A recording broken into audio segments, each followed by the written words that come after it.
집값 바닥론에 주택담보대출이 다시 꿈틀댄다고 하는데요. 이러한 뉴스를 보고 절대로 지금 집을 사야 되나 하고 고민조차도 하지 마시기를 당부드립니다. 왜냐? 지금 집값 어떻습니까? 언론에서 어디가 몇 억 올랐다, 다시 바닥을 다졌다, 이런 얘기가 나오든지 말든지 절대로 믿지 마십시오. 서울 기준의 주택구입 부담지수가 2022년 4분기 기준 200이 넘었어요. 200이. 무슨 얘기냐?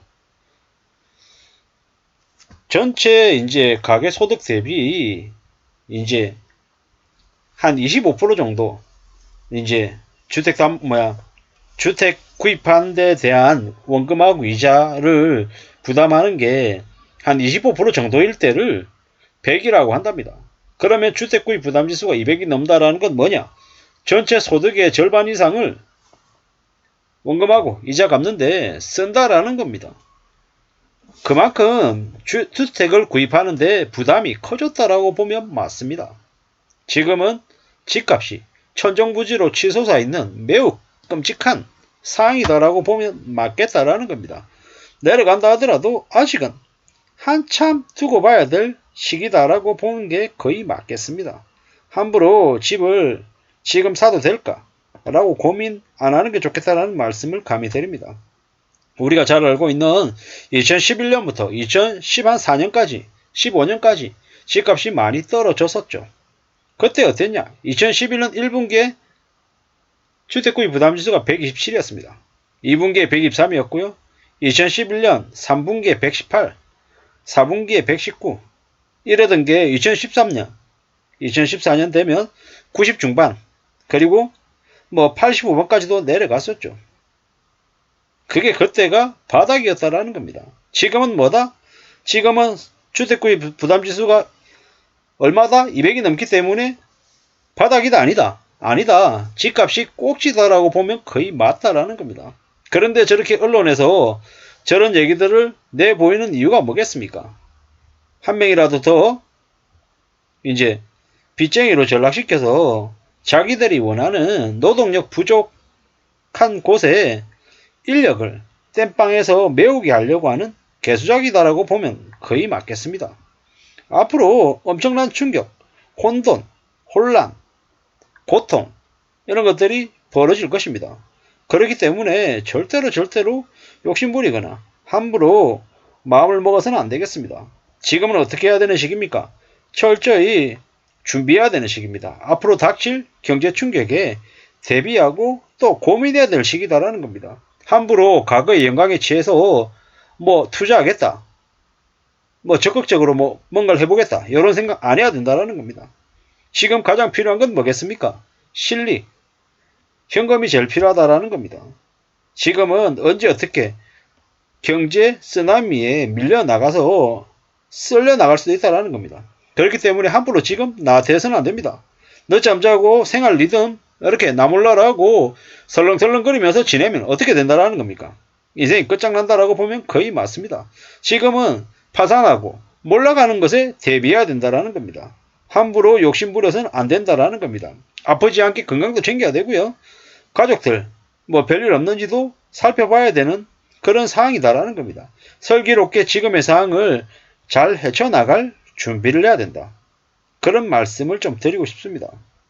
지금은 함부로 사람을 만나서도 안 되고 어떻게든 틈새로 내가 모르는 이렇게 빠져나가는 그런 헛돈들이 있다, 놓치는 돈이 있다라고 하면 그걸 철저히 통제할 수 있게끔 애써야 된다는 겁니다.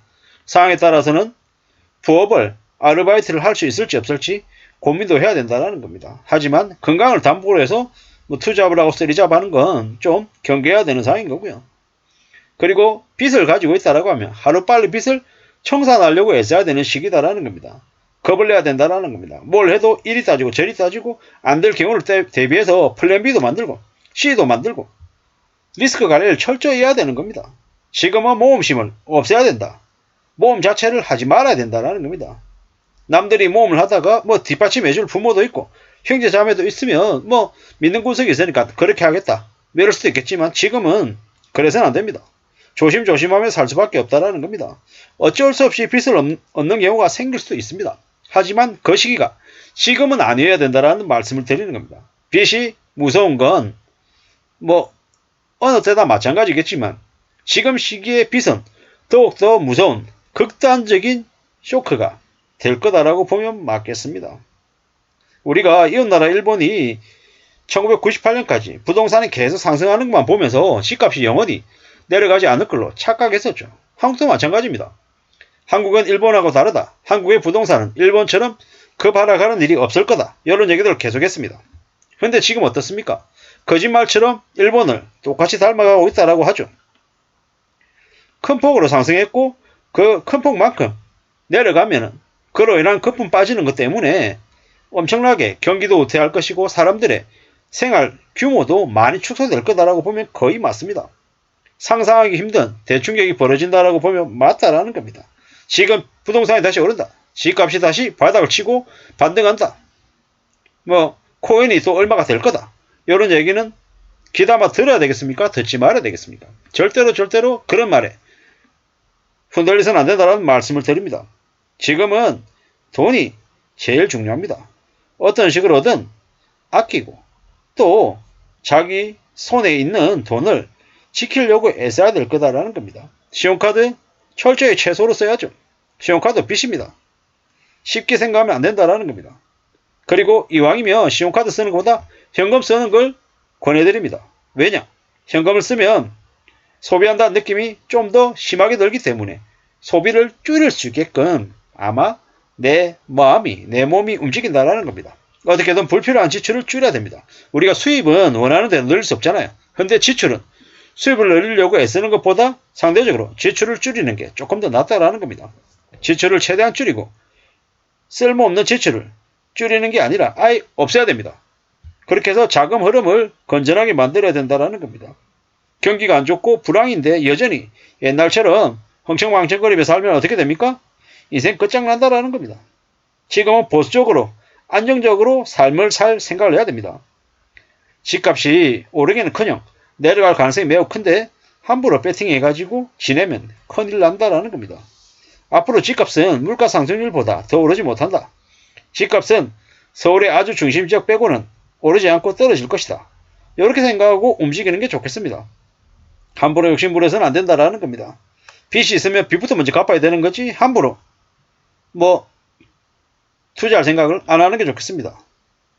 앞으로 집값이 많이 떨어지면 어떻게 되겠습니까? 많은 사람들이 파산하고 몰락하고 아비규환 대충격에 휩싸일 거다라는 말씀을 드립니다. 지금은 절대로 집값 바닥론에 휘둘려서는 안 된다라는 말씀을 다시 한 번 더 드립니다. 세상에 믿지 마라. 나라도 기업도 이웃도 오직 나 자신의 땀 말고는 안 믿는 게 좋겠다 라는 말씀을 드립니다. 감사합니다.